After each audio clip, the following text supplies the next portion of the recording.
یہ بڑے آنر کی بات ہے کہ اتنے عرصے بعد ہمارے پاس انٹرنیشنل لیول کی کانفرنس ہو رہی ہے. پرائم منسٹر صاحب کی ڈائریکشنز کے اوپر ہم نے دن رات محنت کی ہے اور منسٹر انٹیریئر محسن نقوی صاحب خود بھی فالو کر رہے ہیں. آرمی کی جو ڈپلائمنٹ ہے وہ along with the police, along with the rangers سب کے ساتھ کی ہے. پورے اسلام آباد کو سیکیور کرنا ہماری ریسپانسبلٹی ہے. کوئی اگر ایسی ایکٹیویٹی کرنا چاہتا ہے جس سے کس کو سبوتاژ کریں گے وہ ہم نہیں ہونے دیں گے. ایٹ اینی کاسٹ ہم پیسفل انوائرمنٹ یہاں پہ مینٹین کریں گے. اسلام آباد ٹریفک پولیس نے ایک جامع ٹریفک پلان تشکیل دیا. آج سے فل ڈریس ریہرسلز ہو رہی ہیں. مکمل ٹریفک پلان نافذ کیا جائے گا. آپ سب سے گزارش ہے کہ ٹریفک پلان کو فالو کریں تاکہ آپ کسی بھی قسم کی دقت سے بچ سکیں اور کامیاب SCO سمٹ کے انعقاد میں ہمارے معاون بنیں. اور ابھی آپ کو بتائیں کہ بلاول بھٹو نے آئینی ترامیم سے متعلق PP کا مسودہ ٹویٹ میں شیئر کر دیا ہے. بلاول بھٹو نے 26ویں آئینی ترمیم بہتر بنانے کے لیے عوام سے بھی تجاویز مانگ لی ہیں. ہم ایک وفاقی آئینی عدالت کے قیام کی تجویز دیتے ہیں. بلاول بھٹو کی جانب سے یہ ٹویٹ میں کہا گیا ہے آئینی عدالت میں تمام وفاقی اکائیوں کی مساوی نمائندگی ہو. آئینی عدالت بنیادی حقوق آئینی تشریح سے متعلق مسائل حل کرے گی. آئینی عدالت وفاقی اور بین الصوبائی تنازعات سے متعلق تمام مسائل حل کرے گی. بلاول بھٹو کی جانب سے لکھا گیا تجویز ہے ججز کی تقرری کا عمل جو ججوں کے ذریعے ہوتا ہے ختم کیا جائے. ججز تقرری میں پارلیمنٹ، عدلیہ اور قانونی برادری کے مساوی کردار کے قائل ہیں. PP نے اپنا مسودہ کچھ مہینے قبل حکومت کے ساتھ شیئر کیا ہے. Chairman peoples party Bilawal Bhutto لکھتے ہیں سیاسی جماعتوں، بار ایسوسی ایشنز اور سول سوسائٹی سے رابطے کر رہے ہیں. اپوزیشن کی سیاسی جماعت JUI کے ساتھ مفید مذاکرات جاری ہیں. مشترکہ مسودہ ترمیم پاس کرنے کے لیے سیاسی جماعتوں کے وسیع تر اتفاق رائے کی بنیاد بن سکتا ہے. آئینی ترمیم پر JUI نے اپنا آئینی مسودہ پیش کر دیا. کامران مرتضیٰ نے بتایا پیپلز پارٹی اور ان کے مسودے میں صرف آئینی عدالت اور آئینی بینچ کا فرق ہے. ڈیٹا کے مطابق آئینی کیسوں کی تعداد 200 سے کم ہے. آئینی عدالت کے بجائے بینچ بنا لیا جائے. مشترکہ مسودے پر اتفاق رائے کے لیے PP اور JUI قیادت نے زرداری ہاؤس میں بیٹھک لگائی.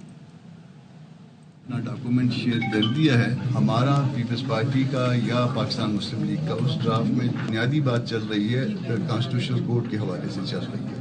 کانسٹیٹیوشنل کورٹ اب ہم نے جب ڈیورنگ دی میٹنگ ہم نے پوچھا ہے کہ ٹوٹل کتنے کیس ہیں وہ ڈاٹا تو وہ چیک کروائیے تو وہ لیس دین 200 کیسز ہیں بلکہ 100 اور 150 کے درمیان ہیں وہ کیسز جس کے لیے ایک نئی عدالت پرپوز کی جائے. ہمارا کہنا یہ ہے کہ 100-150 کیسز کے لیے اتنا بڑا سیٹ اپ بنانا جو ہے وہ مناسب نہیں ہے. آپ بینچز بنا لیجئے مگر ہمارا اور ان کا بنیادی فرق کورٹس کے حوالے سے ہم بینچز پہ ٹھہرے ہوئے ہیں وہ کورٹ پہ. آئینی عدالت کا قیام غلط اقدام ہے. چیئرمین تحریک انصاف بیرسٹر گوہر کہتے ہیں بانی سے مشاورت کے بعد ہی ترامیم پر حکومت سے بات کریں گے. 176 مقدموں کے لیے الگ عدالت بنا رہے ہیں. سپریم کورٹ پر تو بوجھ برقرار رہے گا. بیرسٹر علی ظفر بولے حکومت کینگرو کورٹ بنانے جا رہی ہے. اپوزیشن لیڈر عمر ایوب نے آئینی عدالت کا قیام عدلیہ پر ڈرون حملہ قرار دے دیا. گورنمنٹ نے اپنا ایک ڈرافٹ ہمارے ساتھ شیئر کیا ہے, اسی طرح JUI نے بھی ایک ڈرافٹ ہمارے ساتھ شیئر کیا ہے. اس پہ کوئی اپنی بات بھی کرنی ہے تو بات تب ہوگی جب ہم خان صاحب سے ملے ہوں, ہم نے ڈسکس کیا ہو. کانسٹیٹیوشنل کورٹ جس طرح آپ لوگ بنانے جا رہے ہو یہ بالکل غلط ہے. اس وقت سپریم کورٹ کے پاس 65,000 سے زیادہ کیسز پینڈنگ ہے, اس میں صرف اور صرف 148 کانسٹیٹیوشنل اور 2800 موٹو کیسز ہے. تو آپ 176 کیس کے لیے کورٹ بنا رہے ہیں جبکہ سارا کی سارا برڈن ہے وہ پھر بھی سپریم کورٹ کے پاس رہے گا. پہلی شک ہے کہ وہ چیف جسٹس کون ہوگا, اس میں لکھا ہے کہ پرائم منسٹر صاحب اپوائنٹ کریں گے. جو اگلے 4 ججز ہیں ان کو وہ والا چیف جسٹس اپوائنٹ کرے گا جس کو پرائم منسٹر صاحب نے اپوائنٹ کیا ہو. ایک کینگرو کورٹ بنانے جا رہے ہیں, ایک ایسا ربر اسٹیمپ کورٹ جس کے 5 کے 5 جج صاحبان پرائم منسٹر کے اپوائنٹ ہیں. عدالتی نظام ہے اس پہ یہ واضح طور پہ ایک ڈرون حملہ ہے. یہ چاہتے یہ ہیں جج صاحبان یا کورٹ کو ختم کر دیا جائے اور ایک پیرلل جوڈیشری سسٹم بنایا جائے اور پرچی کے اوپر جو ہے وہ عدالتیں وہ ایک عدالت جو ہے وہ فیصلہ کرے اور ججز جو اس عدالت میں ہوں گے ان کے اپنے لوگ ہوں گے اور وہی فیصلہ کریں گے جو چاہیں گے. متحدہ رہنما ڈاکٹر فاروق ستار کہتے ہیں PTI حکومت میں ہوتی تو ایسا ہی بل لاتی. PTI آج سیاسی مفادات کے لیے آئینی ترامیم کی مخالفت کر رہی ہے.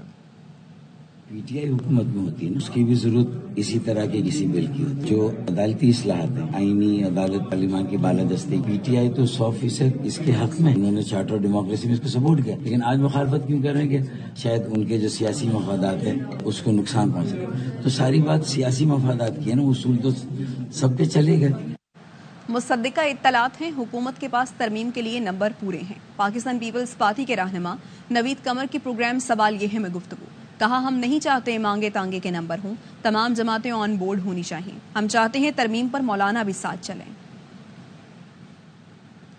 کے مطابق ان کے پاس نمبرز پورے ہیں اور ہمارے پاس بھی ریلائبل انفارمیشن ہے کہ نمبرز ان کے پاس ہیں. ہم نہیں چاہتے مانگے تانگے والے نمبرز نہ ہوں، چاہتے ہیں کہ پولیٹیکل پارٹیز کا consensus who. Maulana very much stake holder in parliament, جہاں مسلم لیگ ہوگی اور پیپلز پارٹی ہوگی، ایم کیو ایم اور باقی الائز ہوں گے، وہاں ہماری پوری کوشش ہے کہ مولانا بھی آن بورڈ ہوں. مزید خبریں اس بریک کے بعد.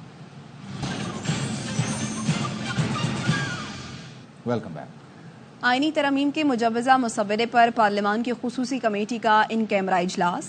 پی ٹی آئی پر تنقید. اراکین نے کہا کیسے ہو سکتا ہے ایک طرف اکٹھے بیٹھ کر ترمیم کے لیے اتفاق رائے پیدا کریں، دوسری طرف ایس سی او کانفرنس کے موقع پر انتشاری سیاست کی جائے. عمر ایوب نے کہا حکومت نے فسطائیت کی انتہا کر دی، کارکنوں کا جینا دوبھر کر دیا. پی ٹی آئی کسی منفی سیاست پر یقین نہیں رکھتی، آئینی ترمیم پر اپنا موقف کھل کر پیش کریں گے. بانی پی ٹی آئی سے متعلق افواہیں بے بنیاد ہیں، جیل ذرائع نے تردید کرتے ہوئے بتایا. بانی کو جیل مینول کے تحت تمام سہولتیں دستیاب ہیں، ان کا معمول کا طبی معائنہ کیا جاتا ہے، پڑھنے کے لیے 2 انگریزی اخبار بھی دیے جاتے ہیں، سیل کی بجلی ہر وقت بحال رہتی ہے. بانی پی ٹی آئی کے کھانے کے لیے علیحدہ کچن دستیاب ہے، 2 مشقتی شفٹوں میں دستیاب ہوتے ہیں. جیل ذرائع کے مطابق نیشنل کاؤنٹر ٹیررزم کی جانب سے تھریٹ الرٹ پر جیل کی سیکیورٹی سخت کی گئی تھی. الیمین گنڈا پور کے نہ پہنچنے سے کارکنوں کا حوصلہ ٹوٹا. پی ٹی آئی رہنما عاطف خان کی تنقید. انہوں نے کہا پارٹی میں فیصلہ سازی کے مسائل ہیں، قیادت کو واضح کرنا چاہیے تھا ڈی چوک جا کر کرنا کیا ہے.